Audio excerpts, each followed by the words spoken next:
आज हम बात करेंगे बैंक वर्टिकल की।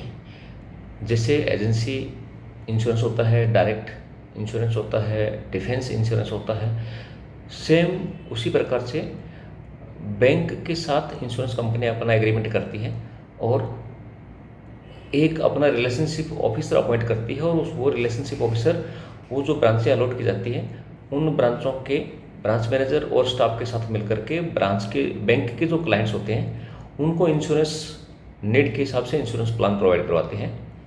इसे ही बैंक वर्टिकल कहा जाता है, जिसको लोग बैंक का इंश्योरेंस भी बोलते हैं। ये ध्यान रहे कि बैंक का इंश्योरेंस या डिफेंस इंश्योरेंस इस तरह से कोई इंश्योरेंस चैनल अलग से नहीं होते हैं, वर्टिकल होते हैं। अब आपकी ड्यूटी क्या है कि अगर फॉर एग्जांपल जयपुर का सी स्कीम एरिया लें और एक्सिस बैंक या कैनरा बैंक का किसी इंश्योरेंस कंपनी के साथ एग्रीमेंट है, तो उस सी स्कीम एरिया प्लस उसके नियर बाई जो एरिया है वहाँ की जो 7 से 8 ब्रांचें हैं वो एक रिलेशनशिप ऑफिसर को अलॉट की जाती है।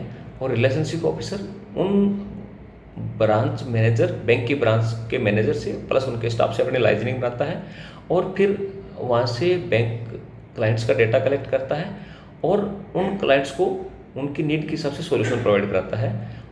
उसे ही बैंक इंश्योरेंस कह सकते हैं या बैंक वर्टिकल कह सकते हैं। और उन्हीं क्लाइंट से जो टारगेट पूरा होता है वही उस रिलेशनशिप मैनेजर का टारगेट है और उसी का टारगेट ही बैंक की ब्रांच का टारगेट है।